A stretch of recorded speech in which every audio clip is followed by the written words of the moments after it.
Has it been offered, sir? We have had offers, yes. And is it the HUD position?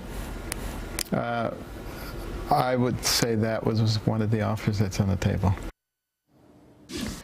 Benito Ben Carson on this show, because I don't know Italian for on this show.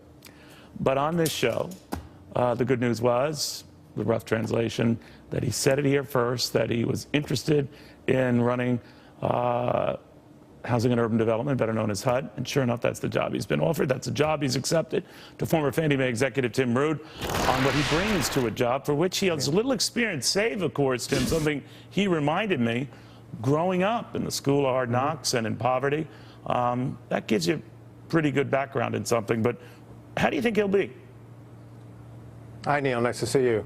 I mean, I know you know how to say, no, he didn't, but now you need to learn to teach us how to say, yes, he did, because the man is deliberate. Ben Carson did finally accept the nomination, and it's exciting. I'll tell you, I mean, so as a guy from D.C. and dealing with these issues a lot, we had a lot of people coming back to us and saying, the guy's not qualified. What were we thinking? Is this a casual appointment? And people who have that point of view really don't understand how Washington works. Most of these cabinet positions are given to folks who the president-elect trusts, obviously respects, and is a good leader. And then they surround themselves with deputies and lieutenants who know how to execute. So that clearly was the case. Yeah. And I would argue that obviously his upbringing, Dr. Carson's upbringing, makes him very well suited for this position. And some of his positions on, arguing against social experiments to achieve racial equality and bad outcomes from that. He's got a fascinating perspective, and it's not the perspective of a guy who studied it or lectured it. It's a guy who lived it. Yeah, and a lot of African Americans are angry about that because they argue that he will not try to, tip housing scales in favor of loans to either minorities or the poor. And all of this comes at a time we've seen this bifurcation. I always swear that I'll never use that word, and I just did, between the very, very rich and the very, very poor, and the very, very rich, or those well-to-do, of course, can easily meet the standards to get a mortgage, get a home, not so much on the other side. And there's very little he might do to encourage that, good or bad thing.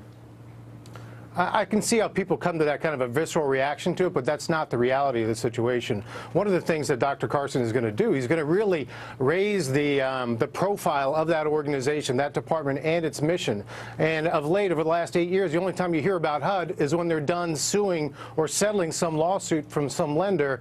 And the issue with that is that does not help achieve the HUD's mission in terms of ensuring access to affordable rental properties, home ownership and financing. In this case, raising the profile and obviously having the ear of the president is going to create a situation where you're going to unburden lenders from all the regulatory costs or much of the regulatory costs, and you're going to unburden them with this uncertainty and this criminalization that they're currently dealing with for what would seem to be administrative foot faults. That's going to widen the credit box, but lower do you rates get the and banks costs. to do that, or lenders to do that, or encourage them to take risks, or to just apply the same standards as we did in the good old days before the meltdown, 20% down, you save up for a home. In other words, get back to sort of basics here.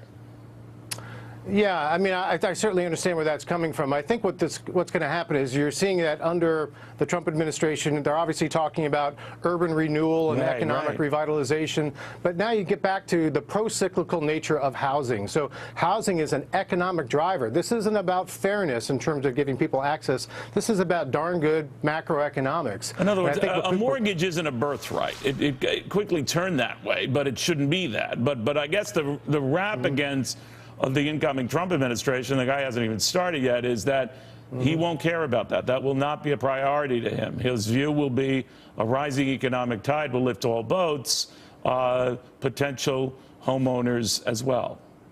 Look, this is about equal opportunity, but unfortunately the American way as it is, it's not about equal outcomes. So what we're trying to do is give people the opportunity for success, set them up for success in responsible ways, and remove those barriers. And that's going to require that combination between public and private cooperation, because as good as the programs are at HUD, do we need Fannie Mae, harking back to your days, do we need them? Do we need Freddie Mac, that they're actually getting in the way? And Steve Mnuchin has indicated, look, it's time they go.